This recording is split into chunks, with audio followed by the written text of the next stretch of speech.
Injustice anywhere is a threat to justice everywhere. These were not just words. They were a challenge. A challenge to a nation built on freedom, yet divided by color. This is the story of a man who had no army, no political throne, no weapons, yet shook the most powerful country on earth. His name was Martin Luther King Jr. America once believed it was free, but for millions of Black Americans, freedom was only a promise.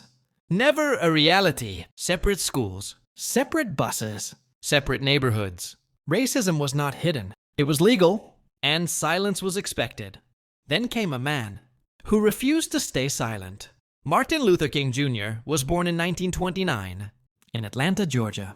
He grew up watching his father, a preacher, stand against discrimination.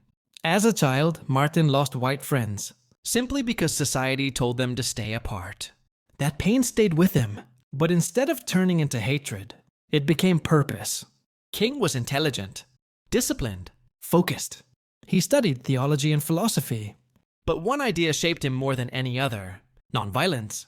Inspired by Mahatma Gandhi, King believed true power comes from moral courage, not fists. In 1955, a Black woman named Rosa Parks refused to give up her bus seat. That simple act sparked a revolution.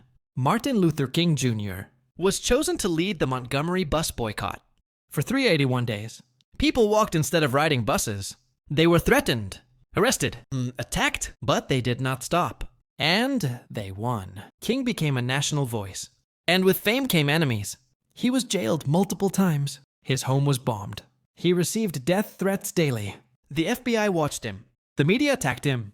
Yet he never preached hate. He preached hope. In 1963, over 250,000 people gathered in Washington, D.C. They waited. And then King spoke. I have a dream where children would be judged not by their skin, but by their character. Those words crossed borders. They crossed generations. They changed history. King's movement led to real laws. Civil Rights Act, 1964. Voting Rights Act, 1965. America was forced to look at itself. Change had begun. On April 4th, 1968, Martin Luther King Jr. was assassinated. He was only 39 years old. The man who preached peace was killed by hate, but his voice did not die. Today, King is remembered, not just as a civil rights leader, but as a moral compass. He proved that courage can be calm, power can be peaceful, and words can outlive bullets. Martin Luther King Jr. did not rule America. He changed it. And that is why history will never forget his name.